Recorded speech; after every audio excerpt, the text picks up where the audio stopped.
കഥയുടെ തുടക്കത്തിൽ അന്റാർട്ടിക്കയാണ് കാണിക്കുന്നത്. അവിടെ തന്നെ ഒരു മഞ്ഞ് പാളിയിൽ ഒരു പെൺകുട്ടി കിടന്നുറങ്ങുന്നുണ്ട്. ഉറങ്ങുന്നതെല്ലാം ബോധം നഷ്ടപ്പെട്ടു പോയതാണ്. അവളുടെ പേര് എമിലി എന്നാണ്. അവൾ കണ്ണു തുറന്ന് നോക്കുമ്പോൾ ചുറ്റും കുറേയധികം വെള്ളം മാത്രമാണ്. എങ്ങനെ കരയിലോട്ട് പോകണമെന്ന് അവൾക്ക് അറിയത്തില്ല. എന്തായാലും നീന്തി പോകാനായിട്ട് സാധിക്കത്തില്ല, കാരണം വെള്ളം ഒരുപാട് തണുപ്പാണ്. ആരെങ്കിലും സഹായത്തിന് കിട്ടുമെന്ന് അറിയാനായിട്ട് അവൾ ആ മഞ്ഞുപാളിയിൽ നിന്ന് വിളിച്ചു കൂവുകയാണ്. എന്നാൽ ആരും സഹായിക്കാനായിട്ട് വരുന്നില്ല. ഇതേ നേരം തന്നെ കുറച്ച് ആൾക്കാർ ഹെലികോപ്റ്റർ എടുത്ത് എമിലിനെ അന്വേഷിച്ചിറങ്ങിയിട്ടുണ്ട്. എന്നാൽ എത്ര അന്വേഷിച്ചിട്ടും എമിലിനെ കണ്ടുപിടിക്കാനായിട്ട് സാധിച്ചിട്ടില്ല. അതല്ല, എമിലി അറിയപ്പെടുന്ന ഒരു ഐസ് സ്കേറ്ററാണ്. അതുകൊണ്ട് തന്നെ ഇവര് നല്ല രീതിയിൽ അന്വേഷിക്കുന്നുണ്ട്. പക്ഷെ എമിലിനെ കിട്ടിയിട്ടുമില്ല. ഇപ്പൊ എമിലി ആണെങ്കിൽ ആകെ തണുത്ത് വിറച്ച് അവളുടെയിലുള്ള കുറച്ച് സാധനത്തിൽ നിന്ന് ഹുഡിയൊക്കെ എടുത്ത് ധരിക്കുന്നുണ്ട്. തണുപ്പൊട്ട് സഹിക്കാനായിട്ട് സാധിക്കുന്നില്ല. അവളുടെ കൂടെ തന്നെ കുറച്ചധികം സാധനങ്ങൾ അവള് വെച്ചിട്ടുണ്ട്. കഴിക്കാനായിട്ട് കുറച്ച് നട്ട്സ് ഉണ്ട്. അതിൽ നിന്ന് കുറച്ച് നട്ട്സ് എടുത്ത് കഴിക്കുകയാണ്. കുടിക്കാനായിട്ട് കുറച്ച് ചൂടുവെള്ളമുണ്ട്. എന്നാൽ അത് അവള് കുടിച്ചതും തീർന്നു പോവാണ്. ഇനി വെള്ളമില്ല. ഇനി ആ മഞ്ഞപ്പാളി ഉരുക്കിയിട്ട് വേണം അവൾക്ക് വെള്ളം കണ്ടെത്താൻ. അതുപോലെ തന്നെ പെട്ടെന്നായിരിക്കും സൈഡിൽ നിന്നൊരു വൈബ്രേഷൻ സൗണ്ട് കേൾക്കുക.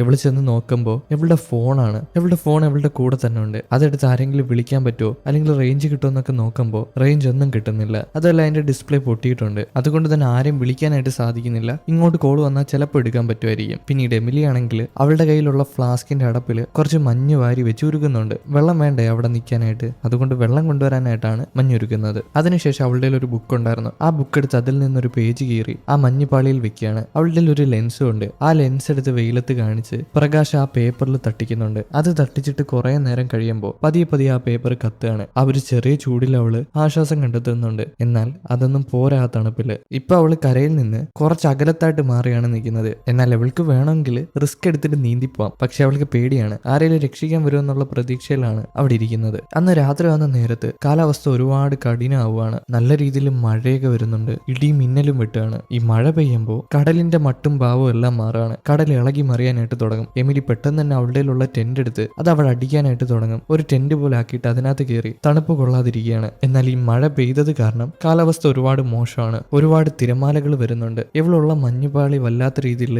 അനങ്ങാനായിട്ട് തുടങ്ങാണ്. അത് അങ്ങോട്ടും ഇങ്ങോട്ടും പോകുന്നുണ്ട്. എന്നാൽ അവൾ എങ്ങനെയെങ്കിലുമൊക്കെ പേടിച്ച് വിറച്ച് അന്നത്തെ രാത്രി അവിടെ കഴിയാണ്. പിറ്റേ ദിവസം ആകുമ്പോൾ അവൾ ഉറക്കത്തിൽ നിന്ന് കണ്ണു തുറക്കും. എന്നാൽ പുറത്തോട്ടിറങ്ങി വന്ന് നോക്കുമ്പോഴാവട്ടെ അവൾ കരയിൽ നിന്ന് ഒരുപാട് ദൂരം വന്നിട്ടുണ്ട്. ഇപ്പൊ ചുറ്റും കരയൊന്നും കാണാനില്ല. ചുറ്റും വെള്ളം മാത്രമാണ്. എങ്ങനെ രക്ഷപ്പെട്ടു പോകണമെന്ന് അവൾക്ക് അറിയത്തില്ല. അവൾ ആകെ പേടിച്ച് അവിടെ നിന്ന് നിലവിളിക്കുകയാണ്. എന്നിട്ട് അവൾക്ക് കഴിക്കാനായിട്ട് എന്തെങ്കിലുമൊക്കെ വേണമല്ലോ. അതുകൊണ്ട് തന്നെ അവളുടെ കുറച്ച് തീറ്റ ഉണ്ടായിരുന്നു, നട്ട്സ് പോലത്തെ ഐറ്റം. അതെടുത്തൊരു ചൂണ്ടയിൽ കൊടുത്തുന്നുണ്ട്. ആ ചൂണ്ടെടുത്ത് വെള്ളത്തിലോട്ട് ഇടുകയാണ്, മീൻ വല്ലതും കിട്ടുമെന്ന് നോക്കാനായിട്ട്. എവിടെ എങ്ങനെ ചൂണ്ട വന്നെന്ന് അറിയത്തില്ല. പക്ഷെ അവളുടെ ഒരു ചൂണ്ടയുണ്ട്. എന്നാൽ അവൾ കുറെ നേരം ശ്രമിച്ചിട്ടും ഒരു മീൻ പോലും ആ ചൂണ്ടയിൽ കൊത്തുന്നില്ല. ആകെ വിഷമിച്ചിട്ട് അവൾ അവിടെ കിടക്കുകയാണ്. പിന്നെ സമയം പോകാനായിട്ട് അവൾ ഡയറി എഴുതുന്നുണ്ട്. അങ്ങനെയൊക്കെയാണ് അവള് അവിടെ കഴിഞ്ഞുകൂടുന്നത്. അങ്ങനെ അവൾ അവിടെ ഇരിക്കുമ്പോഴായിരിക്കും ആകാശത്തോടെ ഒരു വിമാനം പോകുന്നതായിട്ട് അവള് കാണുന്നത്. ഇവള് പെട്ടെന്ന് തന്നെ ചാടി എണീറ്റ് അതിനെ കൈ കാണിക്കാനൊക്കെ തുടങ്ങും. എന്നാൽ വിമാനത്തിൽ പോകുന്നവർക്ക് ഇത് കാണാൻ പറ്റുമോ? ഒരിക്കലും ഇല്ല. ആ വിമാനം അവിടെ നിന്ന് പോവാണ്. ഇത് കാണുന്ന എമിലിക്ക് ഒരുപാട് വിഷമാവുന്നുണ്ട്. ആകെ വിഷമിച്ച് അവള് വീണ്ടും ചൂണ്ടയെടുത്ത് അവിടെ ചൂണ്ടയിടാനായിട്ട് തുടങ്ങും. എന്നാൽ പെട്ടെന്നായിരിക്കും അവൾ നിന്ന മഞ്ഞുപാളിയിൽ നിന്ന് കുറച്ച് ഭാഗം ഇളകി മാറിപ്പോവുക. ഇത് കണ്ട് എമിലി ഒരുപാട് പേടിച്ചു പോവാണ്. കാരണം കുറച്ചുകൂടെ സമയം കഴിയുമ്പോൾ ഈ പാളി നശിച്ചു പോകും. പിന്നെ അവള് വെള്ളത്തിലായിരിക്കും പൊങ്ങി കിടക്കേണ്ടി വരിക. അങ്ങനെ സംഭവിക്കുകയാണെങ്കിൽ ഈ തണുപ്പിൽ അവൾക്ക് പിടിച്ചു നിൽക്കാനായിട്ടേ സാധിക്കത്തില്ല.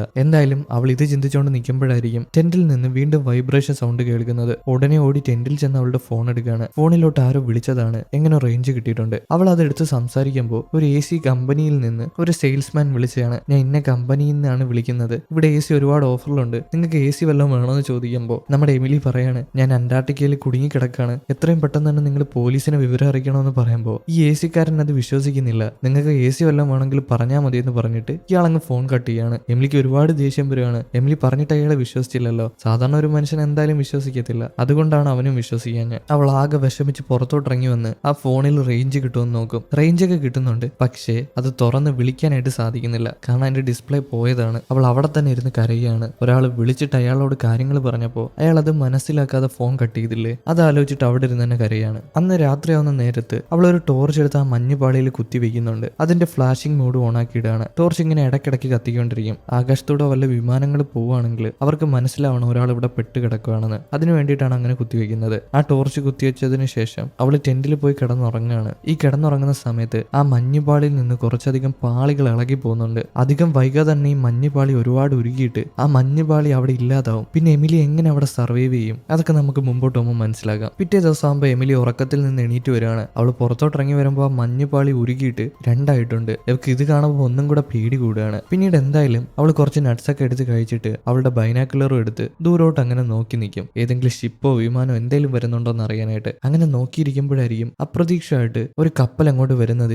എമിലി കാണുന്നത്. എമിലി പെട്ടെന്ന് തന്നെ ചാടി വിളിക്കാനായിട്ട് തുടങ്ങും. അതുപോലെ തന്നെ അവളുടെ ഒരു മേക്കപ്പിന്റെ കണ്ണാടിയുണ്ട്. ആ കണ്ണാടി എടുത്ത് കപ്പലിലോട്ട് ലൈറ്റ് റിഫ്ലക്ട് ചെയ്ത് അടിക്കാനായിട്ട് തുടങ്ങും. ഇത് കണ്ടിട്ടാണെന്ന് തോന്നുന്നു ആ കപ്പൽ എമിലിക്ക് നേരെ വരുന്നുണ്ട്. ഇത് കാണുന്ന അവള് സന്തോഷപ്പെട്ട് അവളുടെ ടെന്റിൽ പോയിട്ട് ഇവിടെ നിന്ന് രക്ഷപ്പെട്ടു പോകുമ്പോൾ എടുത്തോണ്ട് പോകാനായിട്ട് കുറച്ച് സാധനങ്ങൾ എടുത്തു വെക്കുന്നുണ്ട്. ഇത് എടുത്ത് അവള് പുറത്തോട്ട് ഇറങ്ങി വരുമ്പോൾ അവൾക്ക് എന്തോ ഒരു സംശയം തോന്നുകയാണ്. ബൈനാക്കുലർ എടുത്ത് ഷിപ്പിലോട്ട് നോക്കുമ്പോൾ ആ ഷിപ്പ് അവളുടെ അടുത്തോട്ട് വരാതെ അത് തിരിച്ചു പോവാണ്. എമിലിക്ക് എന്താണ് സംഭവം എന്ന് മനസ്സിലാവുന്നില്ല. ആ ഷിപ്പിലുള്ള ആൾക്കാർ എമിലിനെ കണ്ടിട്ടില്ല. അവൾ അതുപോലെ ചിന്തിച്ചു കൂട്ടിയതാണ്. ഈ കപ്പൽ പോയ വിഷമത്തിൽ അവൾ അവിടെ നിന്നിട്ട് ആ മഞ്ഞുപാളിയിൽ കിടന്ന് തുള്ളിച്ചാടാനായിട്ട് തുടങ്ങും. ഞാൻ ഇവിടെ ഉണ്ടെന്ന് വിളിച്ചു പറയാനായിട്ട്. എന്നാൽ ഈ മഞ്ഞുപാളി പൊളിഞ്ഞിട്ട് അവൾ വെള്ളത്തിൽ പോയി വീഴാണ്. ഇവൾക്ക് എങ്ങനെ തിരിച്ചു കയറണമെന്ന് അറിയത്തില്ല. അങ്ങോട്ടും ഇങ്ങോട്ടൊക്കെ നീന്തും. മുകളിലാണെങ്കിൽ ഒരു മഞ്ഞുപാളിയുണ്ട്. ആകെ പേടിച്ചു കുറച്ച് അവസാനം അവൾ ആ കുഴിയിൽ നിന്ന് പുറത്തോട്ട് കയറുകയാണ്. അത് ഒരുപാട് കഷ്ടപ്പെട്ടിട്ടാണ് കയറുന്നത്. ദേഹമെല്ലാം ഒരുപാട് തണുത്തിട്ടുണ്ട്, നനഞ്ഞിട്ടുണ്ട്. അവസാനം അവൾ ടെന്റിൽ കയറിയിട്ട് നനഞ്ഞ ജാക്കറ്റൊക്കെ ഊരി കളഞ്ഞിട്ട് അവളുടെയിലുള്ള വേറെ ഏതൊക്കെ തുണി വെച്ച് അവളുടെ ദേഹം പൊതിഞ്ഞു വെക്കുകയാണ്. അങ്ങനെ കുറെ നേരം കഴിഞ്ഞു പോകുന്നുണ്ട്. കുറച്ച് നേരം കഴിയുമ്പോൾ അവൾ ടെന്റിൽ തണുത്ത് കുറച്ച് കിടക്കുകയാണ്. അവളുടെ ദേഹത്തുള്ള വെള്ള നനവൊക്കെ ഉണങ്ങിയിട്ടുണ്ട്, അത്യാവശ്യം ഉണങ്ങിയിട്ടുണ്ട്. എന്നാൽ അവൾ അങ്ങനെ കിടക്കുമ്പോഴായിരിക്കും പുറത്തുനിന്ന് എന്തോ ഒരു ശബ്ദം കേൾക്കുന്നത്. അവൾ എന്താണെന്ന് അറിയാനായിട്ട് പുറത്തോട്ട് നോക്കുമ്പോൾ അതൊരു പോളാർ ബിയർ ആണ്. അതൊരു മഞ്ഞുപാളിയിൽ അങ്ങനെ ഇരിക്കുന്നു. ഇവൾക്ക് ഇതിനെ കാണുമ്പോൾ പാവം തോന്നും. അതുകൊണ്ട് തന്നെ അവളുടെയിലുള്ള കുറച്ച് നട്ട്സ് എടുത്ത് ആ ഒരു പോളാർ ബിയറിന് എറിഞ്ഞു കൊടുക്കുകയാണ്. പോളാർ ബിയറിന്റെ മുന്നിൽ പോയി വീഴുന്നുണ്ട്. പോളാർ ബിയറും വിശപ്പ് കാരണമാണെന്ന് തോന്നുന്നു അത് കഴിക്കുകയാണ്. എമിലിക്ക് അറിയാം ആ പോളാർ ബിയറിനെ ഈ മഞ്ഞുപാളിയിൽ കയറ്റിയാൽ ചിലപ്പോൾ അവൾക്കത് പ്രശ്നമാവാം. അല്ലെങ്കിൽ എമിലിക്കുള്ള ഫുഡ് കൂടെ അതിന് കൊടുക്കേണ്ടി വരാം. അല്ലെങ്കിൽ ആ പോളാർ ബിയർ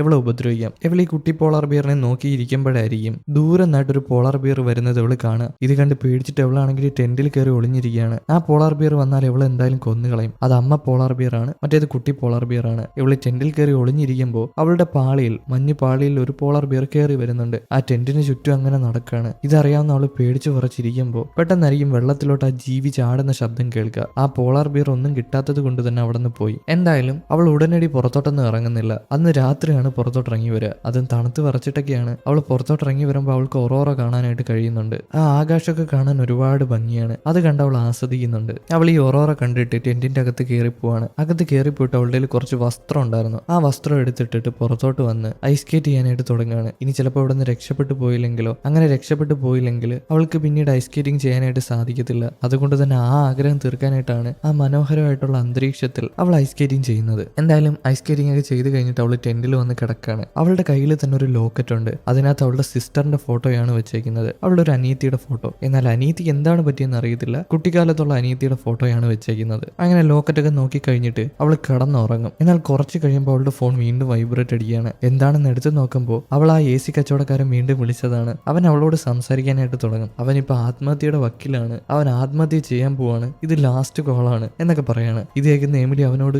കാല് പിടിച്ച് പറയും, എടാ നീ ആത്മഹത്യ ചെയ്തോ, പക്ഷെ എനിക്കൊരു ഉപകാരം ചെയ്യും, നീ ഒന്ന് പോലീസിനെ വിവരം അറിയിക്കുമെന്ന് പറയുമ്പോൾ അവൻ കേൾക്കില്ല. നീ എന്നെ പറ്റിക്കാൻ നോക്കുന്നതാണെന്നാണ് അവൻ പറയുന്നത്. എന്നാൽ എമിലി മാക്സിമം പറഞ്ഞു നോക്കുന്നുണ്ട്. ഇതിന്റെ ഇടയ്ക്കായിരിക്കും അവളുടെ ഫോൺ ഫ്ലിക്കർ ചെയ്യാനായിട്ട് തുടങ്ങുന്നത്. പറയുന്നതൊന്നും കേൾക്കുന്നില്ല. ആ ഫോണിന് ചെറിയ കംപ്ലൈന്റ് ഉണ്ട്. അവൾ ആകെ പേടിച്ച് എന്ത് ചെയ്യാന്ന് അറിയാൻ നിൽക്കുമ്പോഴായിരിക്കും വീണ്ടും കണക്ഷൻ കിട്ടുക. ആ ഫോൺ വീണ്ടും പ്രവർത്തിച്ച് തുടങ്ങിയിട്ടുണ്ട്. അവൻ പറയുന്ന കാര്യങ്ങൾ കേൾക്കാനായിട്ട് തുടങ്ങും. ആ പൊട്ടനോട് കാര്യങ്ങൾ പറഞ്ഞിട്ട് കാര്യമില്ലെന്ന് അവൾക്ക് മനസ്സിലായി. എന്നാൽ ഈ ഒറ്റപ്പെട്ട പ്രദേശത്തിൽ ഒരു മനുഷ്യന്റെ ശബ്ദമെങ്കിലും കേൾക്കാനായിട്ട് സാധിച്ചല്ലോ, അവനോട് സംസാരിക്കാനായിട്ട് സാധിച്ചല്ലോ. അതുകൊണ്ട് തന്നെ അവന്റെ വിഷമങ്ങൾ കേൾക്കുകയാണ്. അവനൊരു ബാസ്കറ്റ് ബോൾ പ്ലെയർ ആവണമെന്നായിരുന്നു ആഗ്രഹം. എന്നാൽ അത്രയും പൊക്കം ഇല്ലാത്തത് കൊണ്ട് തന്നെ അവൻ അതിന് കഴിഞ്ഞില്ല. വേറൊരു ആഗ്രഹം എന്താന്ന് വെച്ചാൽ അവന് ഡോക്ടർ ആവണമെന്നായിരുന്നു. എന്നാൽ അതിനും സാധിച്ചില്ല. കാരണം എൻട്രൻസ് എഴുതിയിട്ട് അവൻ എൻട്രൻസ് എക്സാം കിട്ടിയില്ല. ഇപ്പൊ വീട്ടിലിരിക്കുകയാണ്. അതൊരു AC സെയിൽസ്മാൻ ആയിട്ട്. പിന്നെ അവന്റെ അമ്മയ്ക്കൊന്നും സുഖമില്ല. അതുകൊണ്ട് തന്നെ ജോലിക്ക് പോയേ പറ്റൂ. ഈ ഒരു വിഷമങ്ങളൊക്കെ പറഞ്ഞിട്ട് അവൻ മരിക്കാൻ പോവാന്ന് പറയുമ്പോൾ എമിലി സമാധാനപ്പെടുത്തും. തൽക്കാലത്തേക്ക് അവളുടെ പ്രശ്നങ്ങളൊന്നും അവനോട് പറയുന്നില്ല. അവനോട് പറഞ്ഞിട്ടും കാര്യമില്ല.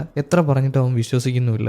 ഇപ്പം വിളിച്ച് അവളോട് സംസാരിക്കാനായിട്ടുള്ള കാരണം മറ്റൊന്നുമല്ല, ഇവനോട് എല്ലാവരും മോശമായിട്ടാണ് പെരുമാറുന്നത്. ആരും നല്ല രീതിയിലൊന്നും മിണ്ടത്തില്ല. എന്നാൽ ഒരാളോട് AC വേണോന്ന് ചോദിച്ചപ്പോൾ ആദ്യമായിട്ടാണ് ഒരാൾ പറഞ്ഞത്, ഞാൻ അന്റാർട്ടിക്കയിൽ കുടുങ്ങിക്കിടക്കാണ്, എന്നെ ഒന്ന് സഹായിക്കണമെന്ന്. പക്ഷെ അവൻ വിചാരിച്ചിരിക്കുന്നത് അവനെ പ്രാങ്ക് ചെയ്യാനായിട്ട് പറഞ്ഞാണെന്നാണ്. എന്നാൽ പ്രാങ്ക് ചെയ്യാനായിട്ട് പറഞ്ഞല്ല, അവൾ ഒറിജിനലായിട്ട് പറഞ്ഞാണ്. ഇപ്പൊ അവൾ പറയും, ഞാനിത് ഒറിജിനലായിട്ട് പറഞ്ഞാണ്, ഞാൻ ഒരിക്കലും നിന്നെ പ്രാങ്ക് ചെയ്യാനായിട്ട് പറഞ്ഞതല്ലാന്ന്. എന്നാൽ അവൻ അത് വിശ്വസിക്കത്തില്ല. അതല്ല, എമിലി വലിയൊരു ഐസ് സ്കേറ്റർ ആണല്ലോ. അതുകൊണ്ട് തന്നെ ഇവളുടെ ഫോട്ടോ അവൻ ഇൻസ്റ്റാഗ്രാമിൽ നോക്കുന്നുണ്ട്. അങ്ങനെ ഇൻസ്റ്റാഗ്രാമിൽ ഫോട്ടോ നോക്കുമ്പോൾ ഇവളുടെ കയ്യിൽ ഒരു ചെയിൻ ഉണ്ട്. അവളുടെ സിസ്റ്ററിന്റെ ഫോട്ടോ ഉള്ള ചെയിൻ. അതെന്താണെന്ന് അവൻ ചോദിക്കും. അപ്പൊ അവൾ പറഞ്ഞു കൊടുക്കും, അവളുടെ സഹോദരിയുടെ ഓർമ്മയ്ക്കായിട്ട് അവൾ കൊണ്ടു നടക്കുന്ന ചെയിനാണെന്ന്. സഹോദരിക്ക് എന്താ പറ്റിയെന്ന് ചോദിക്കുമ്പോൾ പണ്ട് എമിലിയുടെ സഹോദരിയും കൂടെ മനോഹരമായിട്ടുള്ളൊരു പാടത്തോട് ഓടിക്കളിച്ചുകൊണ്ടിരിക്കുവായിരുന്നു. എന്നാൽ പെട്ടെന്നായിരിക്കും അനിയത്തിക്ക് ഇടി ഏൽക്കുക. കൊടുക്കുക. ആ ഒരു കുറ്റബോധം എമിലിക്ക് ഇപ്പോഴും ഉണ്ടായിരുന്നു. എന്നാൽ എമിലി കാരണമല്ലല്ലോ ഇടിയേറ്റത്. എന്തായാലും ആ AC സെയിൽസ്മാൻ അവളെ സമാധാനപ്പെടുത്തുന്നുണ്ട് ഇവളുടെ വിഷമം കേട്ടിട്ട്. എന്തായാലും അന്നത്തെ രാത്രി ഇവർ രണ്ടുപേരും സംസാരിക്കുന്നുണ്ട്. ഇപ്പൊ എമിലിക്ക് ഇവിടെ നിന്ന് രക്ഷപ്പെട്ടു പോകണമെന്നൊന്നുമില്ല. അവനോട് പറഞ്ഞിട്ടും കാര്യമില്ല. തൽക്കാലത്തേക്ക് ഒരു സമാധാനത്തിന് വേണ്ടി അവനോട് ഓരോ കാര്യങ്ങൾ സംസാരിക്കുന്നുണ്ട്. ഒറ്റപ്പെട്ട അവസ്ഥ ആയതുകൊണ്ടാണ് അങ്ങനെ സംസാരിക്കുന്നത്. എവിളി സംസാരിക്കുന്ന നേരത്ത് ദൂരെയായിട്ടൊരു കണ്ടെയ്നർ വെള്ളത്തിൽ പൊങ്ങി കിടക്കുന്നുണ്ട്. ആ കണ്ടെയ്നർ എവളുള്ള പാളിയുടെ നേരെയും വരുന്നുണ്ട്. എന്നാൽ എമിലി ഇത് അറിയുന്നില്ല. ഇതേ നേരം തന്നെ എമിലി സംസാരിച്ച് നേരം പുലർന്നിട്ടുണ്ട്. അവൻ ഇപ്പോഴും കോളിൽ തന്നെ ഉണ്ട്. അവൾ സമയം മനസ്സിലാക്കാനായിട്ട് തല പുറത്തിട്ട് നോക്കുമ്പോൾ നേരം പുലർന്നിട്ടുണ്ട്. എടാ, നമ്മൾ ഇത്രയും നേരം സംസാരിച്ചു പോയല്ലോ, നിനക്കൊന്ന് പോലീസിന് വിവരം അറിയിച്ചൂടെ? ഞാൻ പറയുന്നത് സത്യമാണെന്ന് പറയുമ്പോൾ അവൻ കേളിക്കില്ല. ഇവള് പുറത്ത് നോക്കിയിട്ട് തല അകത്തിടുമ്പോഴായിരിക്കും ആ ഒരു കണ്ടെയ്നർ ഇവളുടെ പാളിക്ക് നേരെ വരുന്നത്. ഇപ്പോഴും എമിലി ഈ ഒരു കാര്യം കണ്ടിട്ടില്ല. ഇതേ നേരം തന്നെ ആ AC സെയിൽസ്മാൻ ആണെങ്കിൽ ന്യൂസ് കണ്ടിട്ടുണ്ട്. ആ ന്യൂസിൽ പറയുന്നുണ്ട് എമിലി എന്ന് പറയുന്ന ഒരു ഐസ് സ്കേറ്റർ കാണാതെ പോയിട്ടുണ്ട്, പക്ഷെ എവിടാണ് പോയെന്ന് അറിയാൻ പാടില്ല എന്ന്. ഇത് കാണുമ്പോഴാണ് അവന് വിശ്വാസം വരിക. ഇവൻ ഈ ന്യൂസ് കണ്ട കാര്യം എമിലിയോട് പറയുമ്പോൾ എമിലി പെട്ടെന്ന് തന്നെ വെപ്രാളപ്പെട്ടിട്ട് അവനോട് പറയാണ്, ഞാൻ പറയുന്ന എല്ലാ കാര്യങ്ങളും സത്യമാണ്. ഞാൻ അന്റാർട്ടിക്കയിൽ എവിടെ കുടുങ്ങി കിടക്കാണ്. പറ്റുമെങ്കിൽ നീ പോലീസിനെ ഒന്ന് വിവരം അറിയിക്കണം. എന്റെ ഫോൺ ട്രേസ് ചെയ്ത് എങ്ങനെയെങ്കിലും എന്നെ രക്ഷിക്കാൻ പറ്റുമെന്ന് ഒന്ന് ചോദ്യം.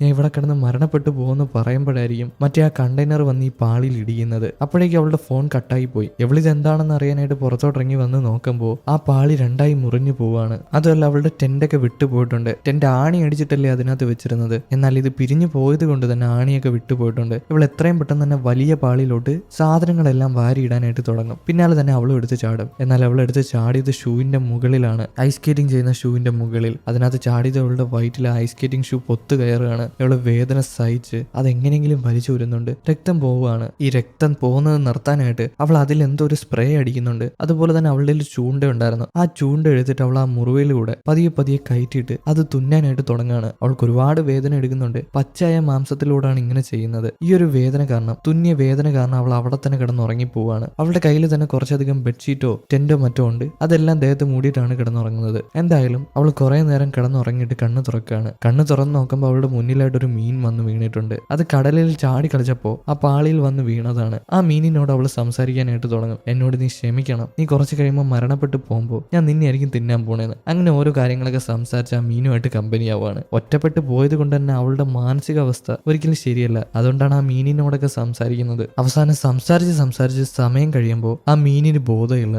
അത് അനങ്ങുന്നില്ല. അത് ചത്തെന്ന് അവൾക്ക് മനസ്സിലായി. എത്രയും പെട്ടെന്ന് തന്നെ അവൾ ആ മീനിനെ തള്ളി വെള്ളത്തിലോട്ടിട്ടാണ്. എന്നോട് ക്ഷമിക്കണം, ഞാൻ നിന്നെ കൊല്ലത്തൊന്നുമില്ല, എനിക്ക് നിന്നെ കൊല്ലാൻ സാധിക്കത്തില്ല എന്ന് പറഞ്ഞിട്ട് അതിനെ വെള്ളത്തിലോട്ട് പറഞ്ഞു വിട്ടല്ലോ. അത് വെള്ളത്തിൽ പോയിട്ട് ജീവനോടെ ഉണ്ടോന്ന് എമിലി നോക്കി നിൽക്കുമ്പോഴായിരിക്കും അത് വെള്ളത്തിൽ ജീവനോടെ തന്നെ ഉണ്ട്. അതിന് ജീവൻ തിരിച്ചു കിട്ടിയിട്ടുണ്ട്. അത് നീന്തി പോകുന്നത് എമിലി കാണുന്നുണ്ട്. അങ്ങനെ അന്നത്തെ രാത്രിയും കടന്നു പോവാണ്. പിറ്റേന്നാകുമ്പോൾ അവൾക്ക് കഴിക്കാനായിട്ട് നട്ട്സ് ഉണ്ട്, പിന്നെ കുറച്ച് വെള്ളമുണ്ട്. വെള്ളം ഇല്ലെങ്കിൽ തന്നെ അവൾ ഐസ് പാളി ഉരുക്കിയിട്ടാണ് കുടിക്കുക. അങ്ങനെ സമയം കടന്നു പോകുമ്പോൾ വീണ്ടും രാത്രിയാവുകയാണ്. അന്നത്തെ രാത്രിയിൽ നല്ല രീതിയിൽ മഴ പെയ്യുന്നുണ്ട്. നല്ല രീതിയിൽ കാറ്റ് ശക്തമായിട്ട് അടിക്കുന്നുണ്ട്. എന്നാൽ അവൾ ഇതൊന്നും മൈൻഡ് ചെയ്യാതെ ആ ഒരു ബെഡ്ഷീറ്റ് മൂടി അങ്ങനെ കിടക്കാണ്. ഒരുപാട് തണുപ്പാണ്. അതുപോലെ തന്നെ നല്ല രീതിയിൽ ഫുഡും കിട്ടിയിട്ടില്ല, വെള്ളം കിട്ടിയിട്ടില്ല, ആരോഗ്യമൊന്നുമില്ല. അതുകൊണ്ട് തന്നെ അവൾ ആ മഴയും കൊണ്ട് അങ്ങനെ കിടക്കുകയാണ്. പിറ്റേന്നായിരിക്കും അവൾ കണ്ണ് തുറക്കുന്നത്. കണ്ണ് തുറന്ന് നോക്കുമ്പോൾ മഞ്ഞുപാളി ഉരുകി ഒരുപാട് ചെറുതായിട്ടുണ്ട്. അവൾ ഇത് കണ്ട് പേടിച്ചിട്ട് ആ മഞ്ഞുപാളിയിൽ നിന്ന് താഴെ വീഴും. എന്തായാലും അതിൽ വലിഞ്ഞു കയറാൻ പറ്റത്തില്ല എന്ന് അവൾക്ക് മനസ്സിലായി. അവളുടെ സാധനങ്ങളെല്ലാം വെള്ളത്തിൽ പോയി. അതല്ല, അവളുടെ ഒരു പെട്ടിയുണ്ട്, സാധനങ്ങളെ കിട്ടുവയ്ക്കുന്ന ഒരു കുഞ്ഞു പെട്ടി. ആ പെട്ടി എടുത്ത് കയ്യിൽ പിടിച്ചിട്ട് അതിന്റെ മുകളിൽ അങ്ങനെ പൊങ്ങിക്കിടക്കാനായിട്ട് നോക്കും. അതൊരു പെട്ടി ആയതുകൊണ്ട് തന്നെ അവൾ താന്നു പോണില്ല. വീണ്ടും കാലാവസ്ഥ മാറുകയാണ്. മഴ നല്ല രീതിയിൽ പെയ്യാനായിട്ട് തുടങ്ങും. ഇവള് കടലിലാണ്. ഇവളുടെ മുകളിലൂടെ വെള്ളം വീഴുന്നതനുസരിച്ച് ഇവൾക്ക് ഒട്ടും സർവൈവ് ചെയ്യാൻ പറ്റാത്ത അവസ്ഥയാവാണ്. പക്ഷെ അവൾ എങ്ങനെയെങ്കിലും പിടിച്ചു നിൽക്കുന്നുണ്ട്. ഒരുപാട് നേരം അവൾ ഇങ്ങനെ പൊങ്ങിക്കിടക്കാണ്. എല്ലാം കൊണ്ടും അവൾ ഒരുപാട് ക്ഷീണിച്ചു പോയിട്ടുണ്ട്. അവസാനം മഴയെല്ലാം നിൽക്കുമ്പോൾ അവള് ക്ഷീണിച്ചിട്ട് ആ വെള്ളത്തിലോട്ട് മുങ്ങി പോവാണ്. ഇനി അവളെ കൊണ്ട് സർവൈവ് ചെയ്യാനായിട്ട് കഴിയില്ല. അവൾ വെള്ളത്തിന്റെ അടിയിലോട്ട് മുങ്ങി പോകുമ്പോഴായിരിക്കും അവൾക്ക് മുകളിലൂടെ ഹെലികോപ്റ്റർ പറക്കുന്ന ശബ്ദം കേൾക്കുക. അവൾക്ക് മനസ്സിലായി അവളെ രക്ഷിക്കാനായിട്ട് ആൾക്കാർ വന്നിട്ടുണ്ടെന്ന്. എത്രയും പെട്ടെന്ന് തന്നെ അവൾ അവളുടെ ഉള്ള ആരോഗ്യം എല്ലാം കൂടെ എടുത്തിട്ട് മുകളിലോട്ട് നീന്തി വരും. അവൾ മുകളിലോട്ട് നീന്തി വരുമ്പോൾ ആ റെസ്ക്യൂ ചെയ്യാൻ വന്ന ആൾക്കാർ അവളെ കണ്ടിട്ടുണ്ട്. അതുകൊണ്ട് തന്നെ ഹെലികോപ്റ്റർ താഴോട്ട് കൊണ്ടുവരികയാണ്. പിന്നീട് അവളെ രക്ഷിച്ച് ഹോസ്പിറ്റലിൽ കൊണ്ടുവരുന്നുണ്ട്. അവൾക്ക് കുഴപ്പമൊന്നുമില്ല. അവൾ സർവൈവ് ചെയ്യുന്നുണ്ട്, ജീവനോടെ തന്നെ ഇരിക്കുകയാണ്. അങ്ങനെ ഹോസ്പിറ്റലിൽ നിന്നൊക്കെ ഡിസ്ചാർജ് ആയിട്ട് അവൾ അവളുടെ അനിയത്തിക്ക് ഇടിയേറ്റ സ്ഥലത്ത് വരികയാണ്. ആ ഒരു മനോഹരമായിട്ടുള്ള സ്ഥലത്ത് വന്ന് നിൽക്കുന്നുണ്ട്. എന്നിട്ട് അവൾ അവളുടെ ഫോൺ എടുത്തിട്ട് അവർ AC സെയിൽസ്മാനെ വിളിക്കും. അന്നത്തെ രാത്രി ഒരുപാട് സംസാരിച്ചതല്ലേ അവനോട് നല്ല കമ്പനിയുണ്ട്. പിന്നെ അവളെ രക്ഷിക്കാനായിട്ട് റെസ്ക്യൂ ടീമിനെ പറഞ്ഞു വിട്ടതും അവനാണ്. അവൻ ആ ന്യൂസ് കണ്ടതിന് ശേഷമാണ് എമിലിനെ വിശ്വസിച്ചത്. ഇപ്പൊ എമിലി അവനോട് നന്ദി പറയുന്നതായിട്ട് കാണിച്ചുകൊണ്ട് ഈ ഒരു മൂവി ഇവിടെ അവസാനിക്കുന്നു. എങ്ങനെ ഉണ്ടായിരുന്നു ഗൈസ്? ഇഷ്ടപ്പെട്ടോ? ഇഷ്ടപ്പെട്ടിട്ടുണ്ടെങ്കിൽ ലൈക്ക് ചെയ്യൂ. അതുപോലെ തന്നെ നിങ്ങളുടെ അഭിപ്രായങ്ങൾ കമന്റിൽ പറയൂ. അപ്പൊ അടുത്തൊരു വീഡിയോ ആയിട്ട് കാണും വരെ ഓക്കെ ബൈ.